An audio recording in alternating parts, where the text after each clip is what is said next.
January 20th, Khe Sanh. The enemy launches a determined major assault to overrun the area. The 26 Marines and the South Vietnamese troops say nothing doing, no matter how tough the going, and they give as good as they get.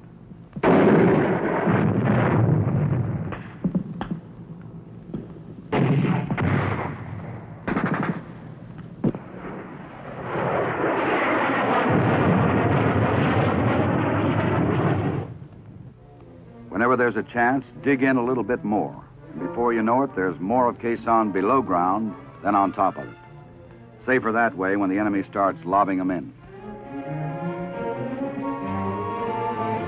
They don't all miss, not by a long shot.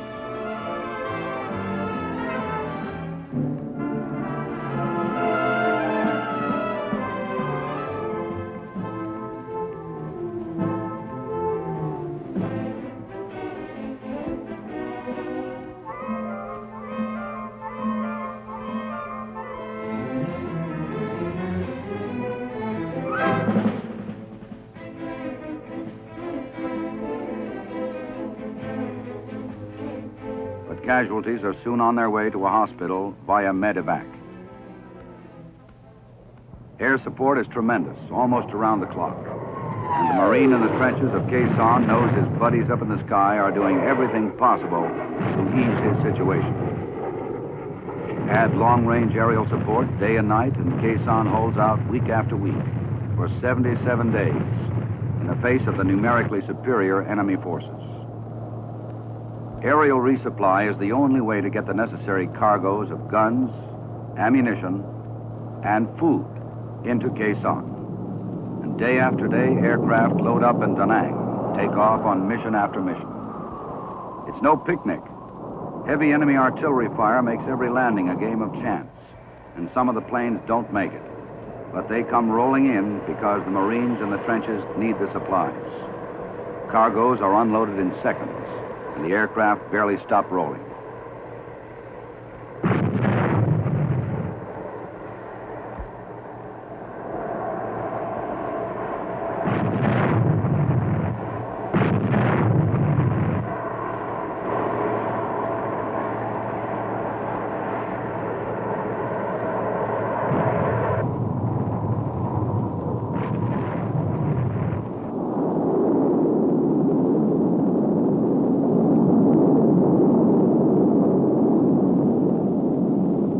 When things are too rough, supplies come floating in under parachutes. One way or another, they get there.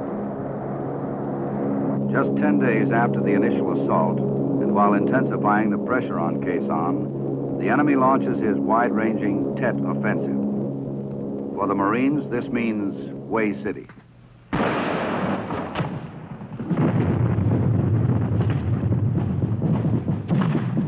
Fighting is violent.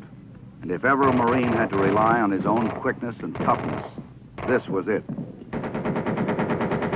House to house, street to street, for 3 long weeks.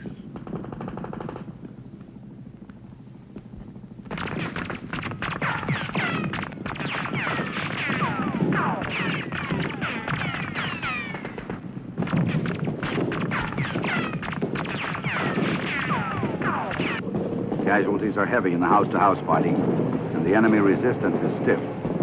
After the first day, Marines own just 2 blocks of the city. 2 blocks. And the price is dear. As the days wear on, progress is made on both sides of the river. Good communications are vital in this kind of operation. And decisions are made from minute to minute. Bad weather curtails air support missions most of the time, but whenever there is a slight lift, the planes pour it on.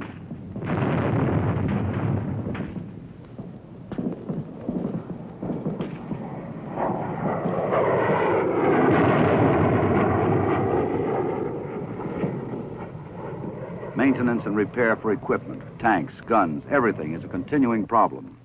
But the job gets done, on time. And the Marines in the streets get their resupply on schedule. Troops and supplies move up the river to join the battle for Hue. Fighting rages on both sides of the river.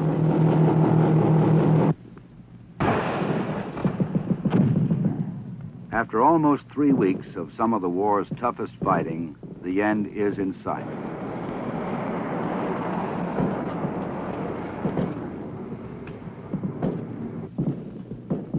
On the north side of the river, the enemy's position begins to crumble. Marines, along with the South Vietnamese Army, Marine, and Ranger units, move into the Imperial Palace.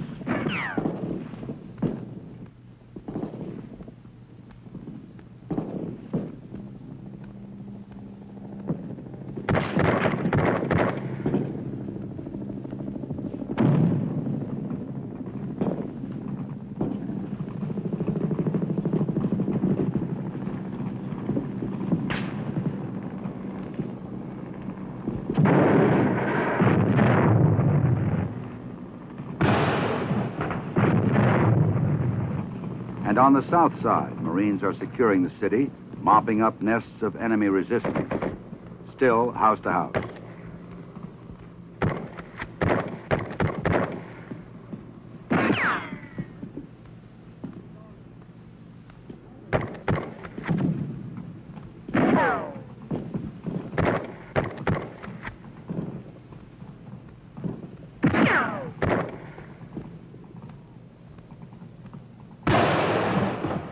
Finally, the job is finished.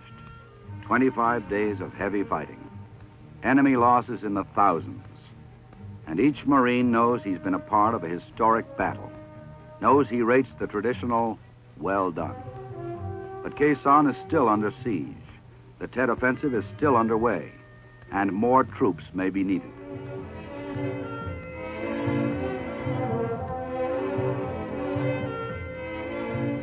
At El Toro Marine Corps Air Station, the 27th Regimental Landing Team ships out for temporary duty in Vietnam, with President Johnson on hand to wish them Godspeed.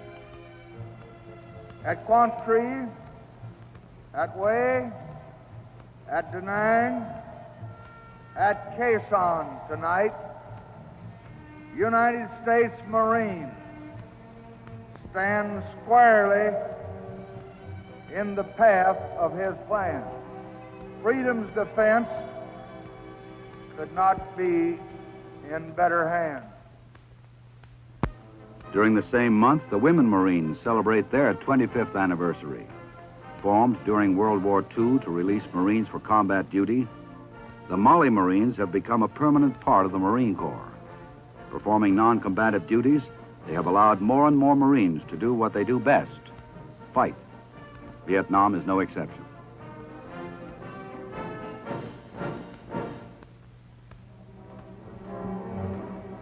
In March, elements of the 6th Fleet in the Mediterranean conduct an amphibious landing exercise in Corsica, one of several comprehensive training missions held during the year. Another major operation was held in the Caribbean with the Royal Netherlands Marines. Assault landings, the primary mission of the Marines. Continuous training to ensure quick reaction should something happen in addition to Vietnam.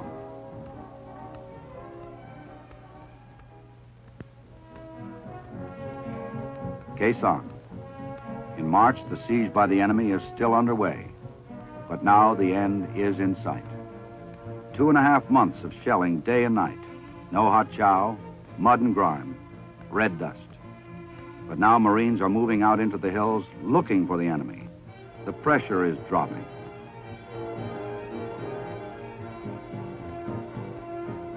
Time to read letters.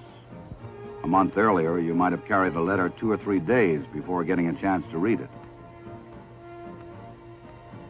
Time to clean up the mess from a hit on the ammunition dump.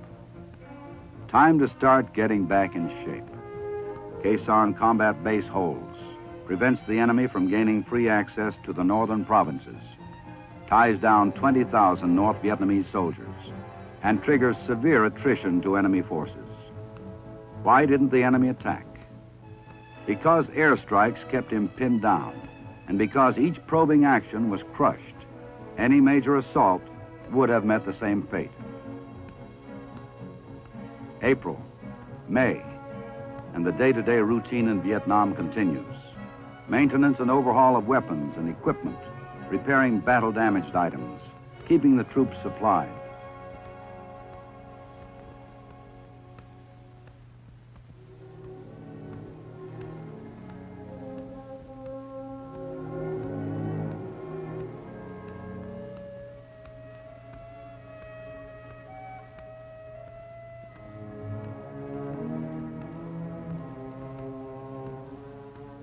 the patrols.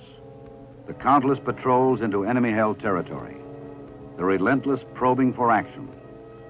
Sometimes they are a so-called walk in the sun with no enemy. Then there's the other kind.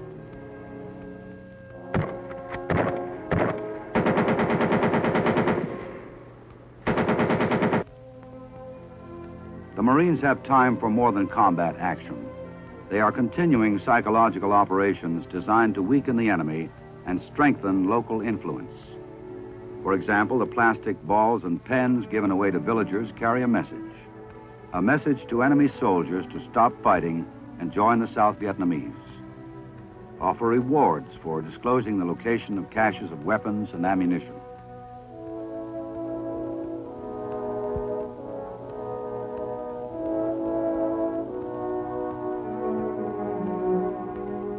And then, as he has always done under combat operations, the Marine somehow finds time to make friends with the local people, especially the children.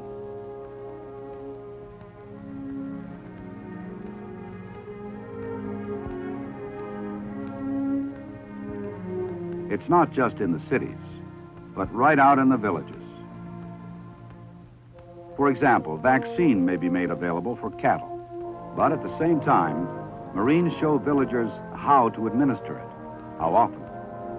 Other programs supported by the Marine Civic Action Fund include vocational training programs in the cities, job placement assistance.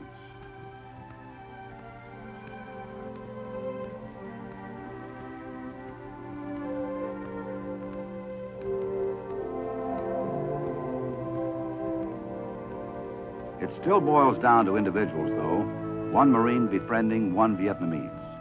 And no one will ever know how many sick children and adults are treated. There's always time, even during combat operations. June 1968. Khe Sanh is deactivated and the fortifications and equipment destroyed to prevent enemy usage. The end of a story. One of the few times in the history of the Corps that Marines have been called upon to defend a site. In Hawaii, the end to another Marine Corps story. General Krulak retires, and General Buse takes over as Commanding General, Fleet Marine Force Pacific. At about the same time, in June and July, Marine forces were continuing operations more in keeping with their mission at TAC. Operations Kentucky II and Lancaster II.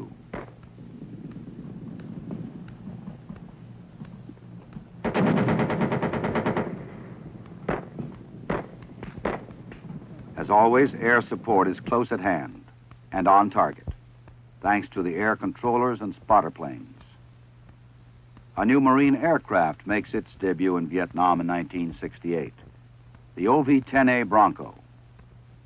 Primarily a spotter plane for airstrikes and artillery support, the Bronco is faster and less vulnerable to ground fire due to its slim silhouette. Close air support, a vital facet of almost every mission.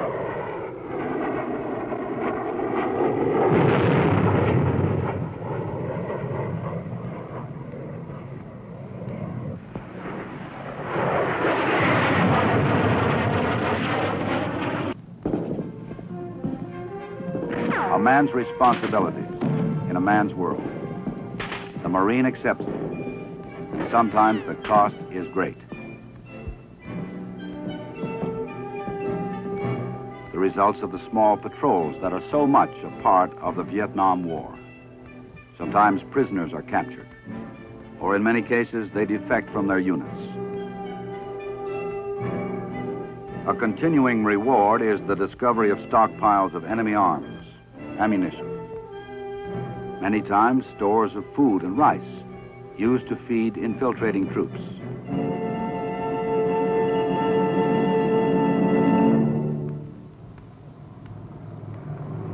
If there's one thing that could be called the backbone of Marine assault operations, both large and small, it's the use of helicopters to move troops quickly and in strength to the site of enemy troop concentrations.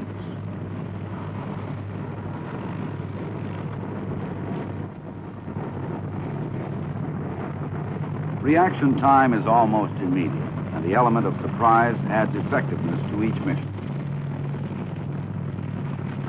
Once the landing zone is reached and the enemy has decided to engage the Marines, the battle is on.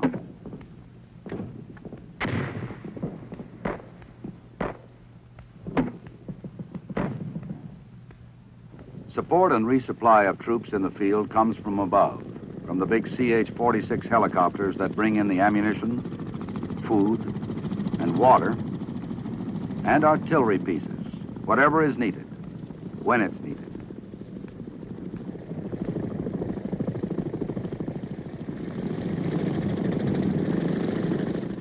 These same helicopters furnish a quick means of transporting the wounded to base hospitals on their return flights.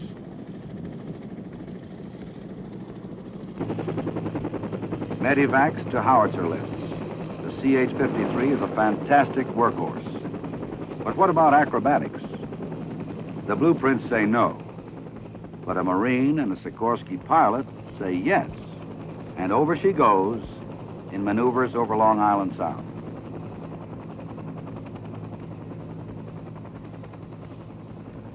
When there's time for a break, or when the mission is completed, there always seems to be some hot chow available, and some hot coffee, story swapping, and mail from home.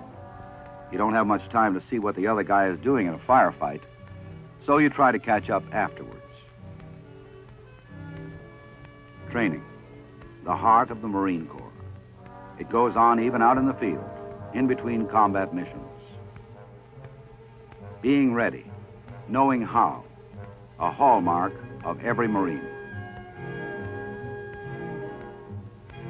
Throughout 1968, training exercises are conducted all over the world. One of the largest, Operation Bellbanger, gets underway in July at Camp Pendleton, California. Regular Marines and reservists go ashore together in a full-scale amphibious exercise. An increasing emphasis is being placed on submarine reconnaissance.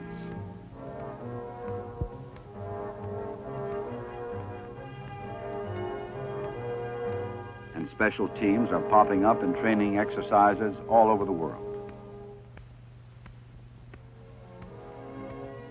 They remember the 50th anniversary of Marines fighting in France during World War I.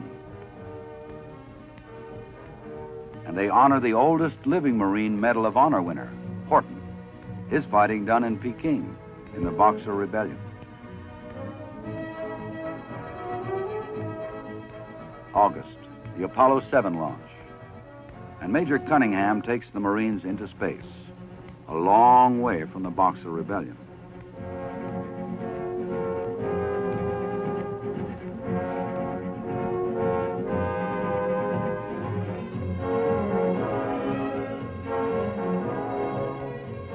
Later in the same month, the Commandant of the Marine Corps travels to Camp Lejeune to dedicate the new Force Troops Complex. A modern concept in living quarters, it will serve as a pattern for other barracks at bases all over the country.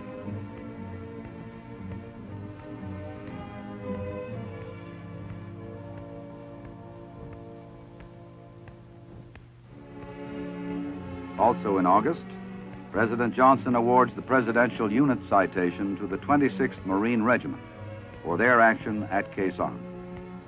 Other PUCs for the year go to the 27th Regiment, the 1st Air Wing, the 1st Division, and the 5th Marines.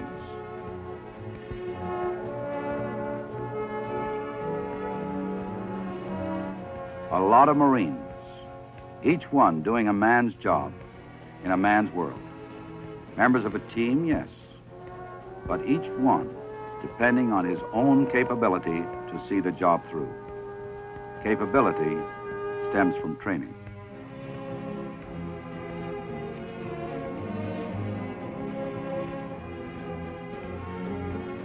At Vieques, off the coast of Puerto Rico, artillery firing exercises go on month in, month out, night and day.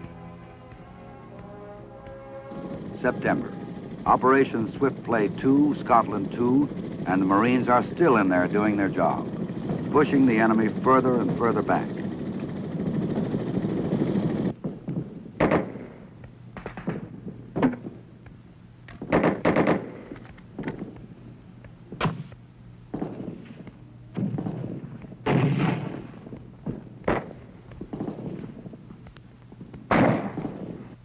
At the same time Operations Swift Play 2 and Scotland 2 are underway, the 27th Regimental Landing Team prepares to go home, their temporary tour of duty in Vietnam completed. A job well done.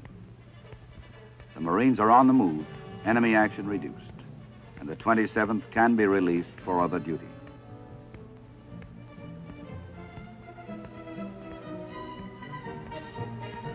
Happy? You can bet these men can't wait to land in San Diego.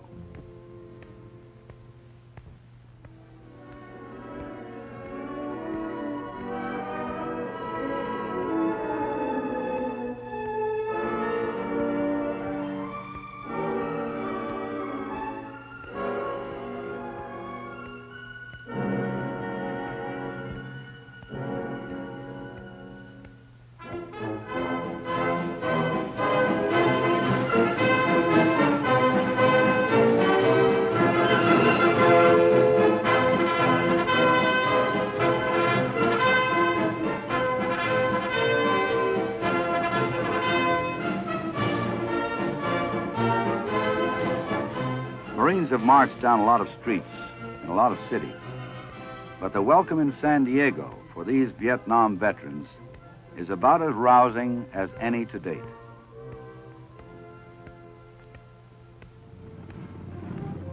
November, and all American aerial, naval, and artillery bombardment of North Vietnam is terminated.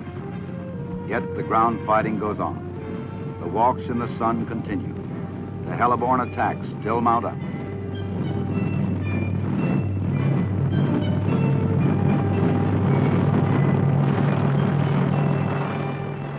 November, the 193rd anniversary of the Marine Corps. And they celebrate it the way they've celebrated many an anniversary, fighting.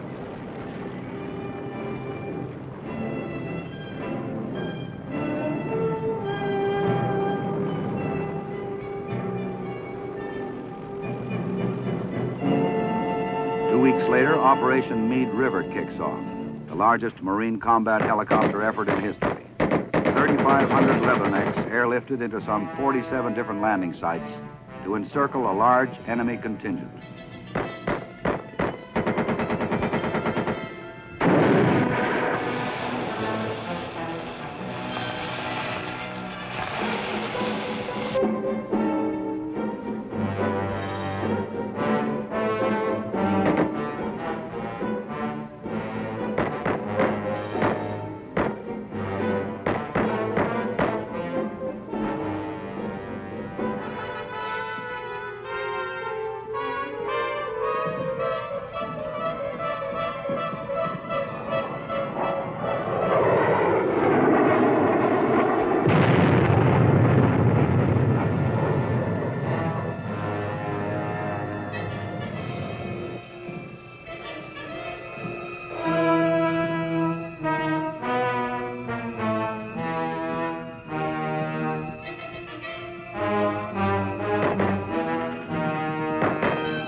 Talks in Paris, fighting in Vietnam. Confusing to many, but not to him. He accepts his responsibilities. A man in a man's world. The Marine in 1968.